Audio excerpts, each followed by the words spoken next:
Olá, seja muito bem-vindo ao canal Direito Imobiliário. No vídeo de hoje a gente vai falar sobre as despesas num processo de compra e venda. Então, se você estiver comprando ou vendendo um bem imóvel, fique até o final desse vídeo que com certeza ele irá lhe interessar.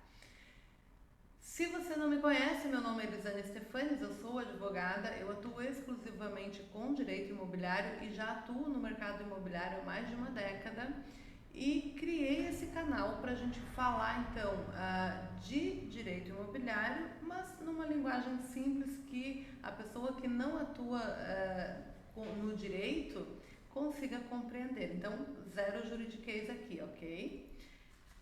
Se você não deu o seu like, já deixa teu like aí nesse vídeo, que a plataforma entende que o conteúdo é relevante e vai entregar para mais pessoas que busquem aí, então conteúdo relacionado ao assunto desse vídeo. Compartilhe com quem você entende que precisa assistir esse tipo de conteúdo e claro, né, se inscreve no canal, ativa o sininho, porque com isso você vai receber todas as atualizações do canal e vai conseguir acompanhar a gente e aprender muito sobre direito imobiliário. Dito tudo isso, então, vamos ao que viemos, vamos falar das despesas no processo de compra e venda de um bem imóvel. Então, a primeira despesa, que eu não considero uma despesa, eu considero um investimento, é a contratação de um advogado especialista em direito imobiliário para te auxiliar em toda a transação, inclusive lá com o contrato já de compra e venda. Então, definido qual vai ser o imóvel adquirido, contrate um advogado para te auxiliar, porque você vai, pelo menos aqui no escritório, a gente gera muitas economias no decorrer da negociação da transação, tanto garantindo que quem está vendendo receba, quem está comprando consiga comprar um imóvel que realmente está livre e desembaraçado para a finalidade que ele pretende dar na aquisição daquele bem. Então, realmente, a contratação de um advogado, puxando a sardinha muito aqui para o meu lado, sim, e pela minha experiência no mercado, é um investimento e não uma despesa. Mas é importante que você saiba que não é obrigatória. Então, se você quiser ter mais essa segurança, é uma excelente opção. Mas não é obrigatória, você pode fazer a compra e venda sem a participação do advogado na negociação. Agora, o que é obrigatório na negociação? Você vai pagar o ITBI, aliás, não na negociação.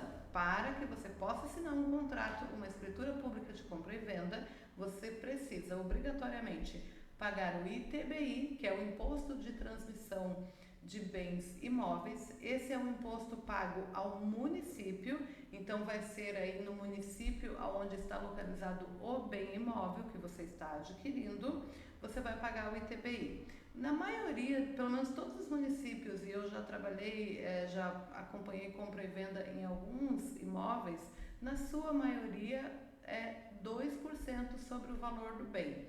E se no teu município for um valor diferente desses 2%, por favor, deixa aqui no comentário qual é o teu município e qual é a alíquota do ITBI, se você souber, naturalmente, né?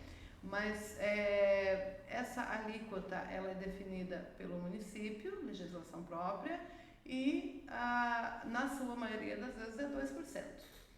Além, então você vai fazer esse pagamento do ITBI para só depois conseguir assinar a escritura pública de compra e venda. Feito então o pagamento do ITBI, Imposto de Transmissão Causa Mortis, você consegue agendar então a assinatura da escritura pública de compra e venda.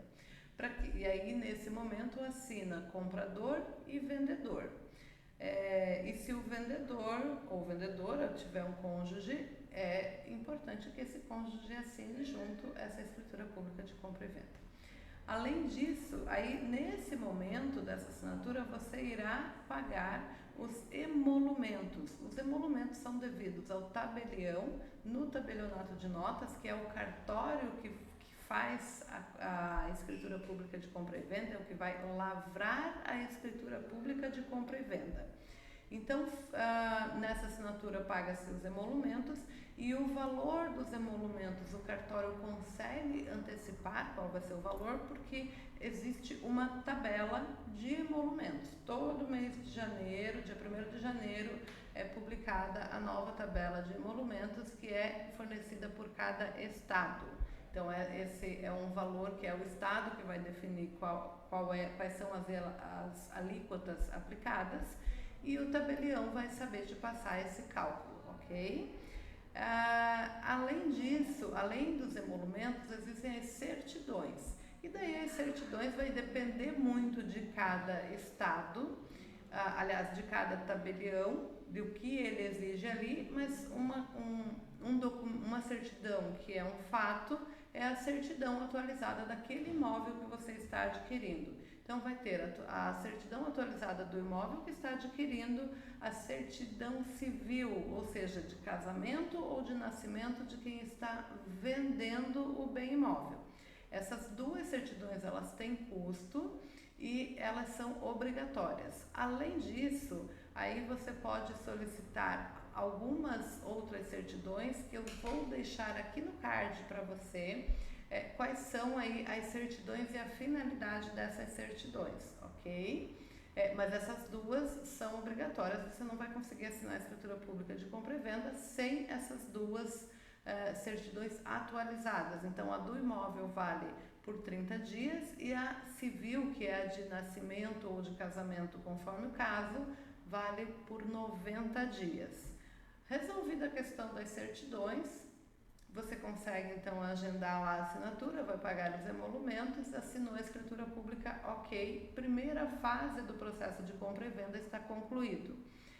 Depois você vai pegar essa escritura pública e vai levar a registro, para que você possa então ter a propriedade daquele bem imóvel, tá? Então, no primeiro momento você assina a escritura pública e você terá ali um título passível de registro de transferência de propriedade. Aí você encaminha essa escritura pública para o registro de imóveis competente. Então, vai depender do tamanho da cidade onde está localizado esse imóvel. Em algumas cidades tem apenas um registro de imóveis, em outras tem vários registros de imóveis. Eu estou em Joinville temos 3 registros de imóveis. Aí em São Paulo, eu nem sei quantos, mas assim, mais de 20 com tranquilidade. Então, depende do tamanho da população, vai ter mais ou menos registros de imóveis, que é o registro de imóveis, é o cartório de registro de imóveis, é o cartório onde guarda lá todas as matrículas dos imóveis. Da mesma forma que existe a tabela para os valores pagos no tabelionato de notas, essa mesma tabela também existe para os registros de imóveis e existe um valor para cada ato. Então, no ato de registro dessa escritura pública vai ter o cálculo, esse cálculo ele é com base no valor da compra e venda, no valor ali do imóvel, e pode haver ainda a necessidade de averbação de algumas informações. Então, quanto mais antigo for o último registro, mais atualizações vai ter. Atualizações como incluir o número do imóvel, que às vezes não está, às vezes fazer uma retificação de área, que às vezes não está mais de acordo com o que era originalmente lá naquela matrícula. Às vezes precisa fazer a averbação do CPF de um dos vendedores que não constava anteriormente. Então, essa atualização tem um custo, mas a gente consegue fazer esse cálculo olhando o documento. Mas a proposta desse vídeo aqui é te dizer os tipos de despesas que você vai ter na compra e venda do bem imóvel. Então, são essas, obrigatórias, o ITBI, atualização de certidões, das que tem custo, né? O pagamento dos emolumentos e depois o pagamento do registro. E assim, não deixe de registrar, tá? A escritura pública, quando você faz a escritura pública, você não é obrigado a fazer o registro, mas é só o registro que te transfere a propriedade. Então, por favor, se organiza e não deixa de realizar o registro. A gente faz, dessas despesas que eu relacionei agora, ele vai dar entre 10% e 12% do valor da compra e venda, tá? É mais ou menos, esse é um cálculo de padaria, obviamente, mas ele vai dar em torno de 10% a 12%. Aí, se você contratar o advogado, vai depender do que você negociar com o advogado, mas esse, como eu falei lá no início do vídeo, realmente acaba sendo mais um investimento do que um gasto propriamente dito, justamente porque o advogado pode te livrar de alguns problemas aí na transação. E além disso, em muitos casos tem a corretagem, né, que é devida ao corretor de imóveis, nos casos onde o corretor de imóveis desempenhou um papel para que você pudesse fazer essa compra e venda aí do seu imóvel, então vai ter também essa corretagem. E quem paga essas despesas, as obrigatórias, é quem está comprando o imóvel. E despesa de advogado e de corretor de imóveis vai depender do que vocês acordarem. Normalmente a comissão do corretor de imóveis é o vendedor que paga, porque foi ele que negociou com o corretor de imóveis, e a comissão, os honorários advocatícios normalmente é de quem contrata, seja o comprador ou seja o vendedor, certo?